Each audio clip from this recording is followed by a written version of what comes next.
Good day, traders, and welcome back to another weekly market outlook video with me, Zain Vawda, your analyst here at Vawda. It has been quite an interesting start to the week here and the month of June, if I may say so myself. We are seeing risk-off sentiment dominating markets here, and a lot of this is obviously down to deteriorating relations between the US and China once more. Over the weekend, we have heard that both sides accusing the other of violating the recent trade pact, which was struck between the countries, where both sides pledged to obviously lower tariffs. Now, for now, though, obviously we haven't seen any new developments yet at the beginning of the week, and markets are running with that risk-off sentiment at the moment.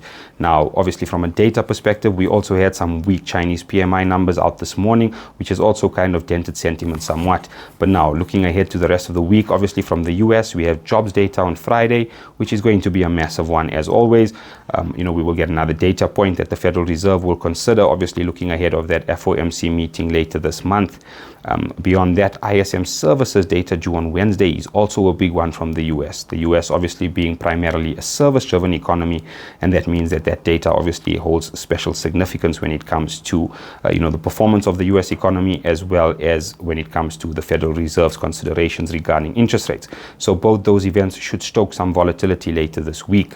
Now, also from North America this week, we have the Bank of Canada meeting on Wednesday, and there is a lot of uncertainty as to what the decision might hold, whether we're going to get a rate cut or whether we're going to see a rate hold. At the moment, markets are kind of at a 50-50 on this one, and that also promises to be quite intriguing to watch. Obviously, given how the Canadian dollar has strengthened over the past couple of weeks against the US dollar, there is going to be a lot of eyes obviously focused on that Bank of Canada meeting as well. So a lot to ponder there. There is also from Europe, we have the ECB interest rate meeting this week, and that seems more certainty around that one, at least with markets pricing in a rate cut at that meeting. So just something to keep in mind there as well. But for now, trade safe, traders, and I hope to catch you guys soon with another market update. Have a good one.